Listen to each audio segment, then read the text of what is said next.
Why you can't persuade for sex. During consultations, guys and girls often come whose permanent partners lost sexual desire towards them, and many of them made the same mistake, about which I decided to write separately. B-plot. Your permanent partner demonstrates bright and strong libido for a while after the relationship begins, which over time, sometimes almost instantly, turns off. At first, you are not worried because you think that the reason for this is specific circumstances like problems at work, well-being, unresolved conflict, etc. And then you begin to understand that no, she just doesn't want to anymore. And here the conversations begin. No, even more so. Conversations in capital letters. Dear, we need to talk seriously. Don't you want me anymore? Don't you like me? Have I gained weight, right? Did someone appear in your life? No, I'm not crying, I'm just hurt. I don't understand what has changed. The unhappy partner moans, turns away, closes in on himself, or even shows aggression in response because he cannot voice, and sometimes does not understand, an honest answer.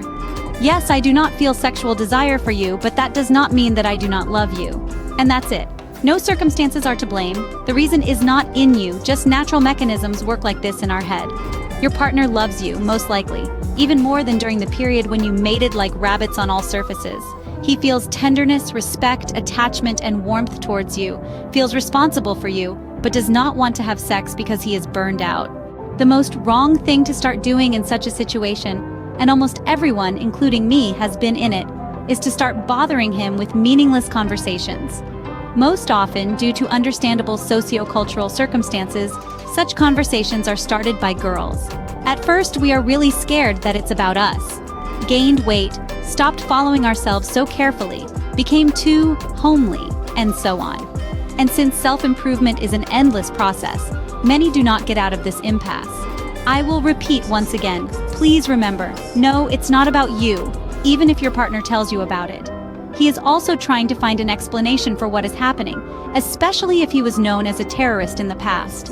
And if he doesn't love you very much, the easiest thing is to shift the blame to neighboring shoulders. The first thing to do, finding yourself in such a situation, calm down and stop bothering your partner. To help him figure it out, support.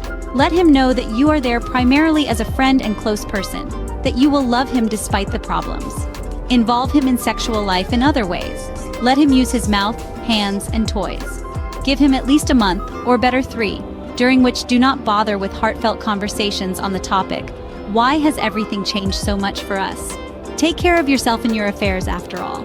Any attempts to bring him to emotions, especially to make him guilty in what is happening, will lead to the opposite result. He will close even more in himself, and in the end, he will leave altogether. You cannot persuade a person to want you. It is useless to ask to be loved. A person can control his behavior, but not feelings and emotions.